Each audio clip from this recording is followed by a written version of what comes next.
Bismillahirrahmanirrahim. Assalamualaikum warahmatullahi wabarakatuh.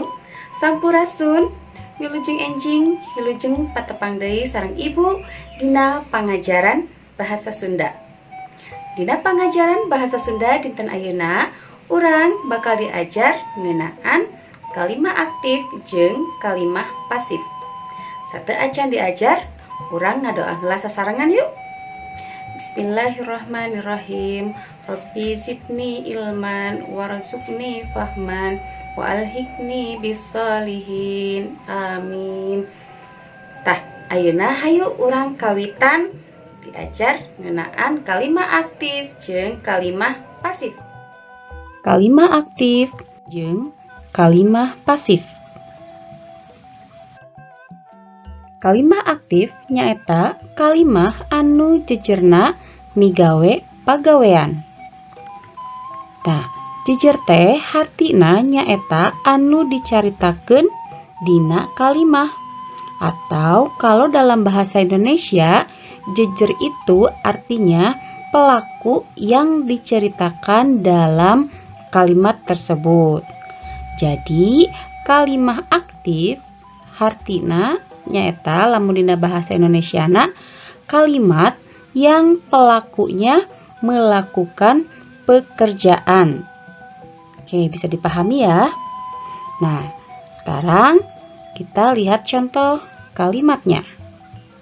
Nah, orang tinggal contoh kalimah aktifna. Asih jeung Ema nu keur main congkak teh.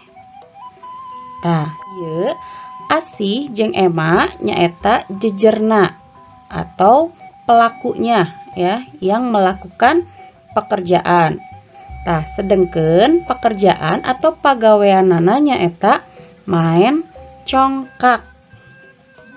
Kartosnya sakali deui Asih jeung Ema nu keur main congkak teh.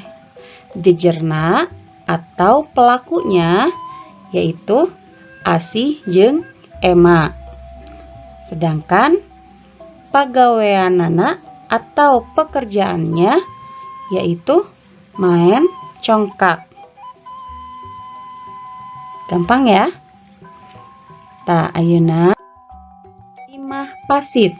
Kalimah pasif teh nyaeta kalimah anu jejerna henteu migawe pagawean.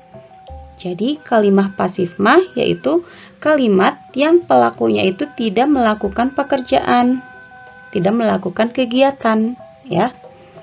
Nah, ayeuna urang tinggal contoh kalimah pasif.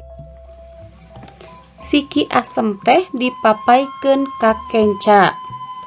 Tadi dia anu jadi jejerna atau yang menjadi pelakunya yang diceritakan dalam kalimah tersebut yaitu ada siki asem. Nah, jadi jejerna nyaeta siki asem. Nah, siki asem di sini dia tidak melakukan pekerjaan atau kegiatan apapun ya. Bisa dipahami ya, mudah kan? Sekali deui contoh kalimah pasif nyaeta siki asem teh dipapaikeun ka kenca. Jejerna atawa pelakuna nyaeta siki asem.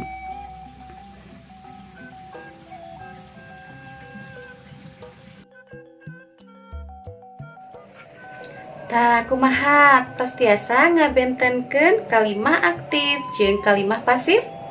Gampilnya pami kitu sakitu wae pangajaran kanggo dinten ayeuna. Mudah-mudahan hidup tiasa ngartosnya tong hilap pancena oge dikerjakeun. Hatur nuhun kana perhatosanana. Wassalamualaikum warahmatullahi wabarakatuh.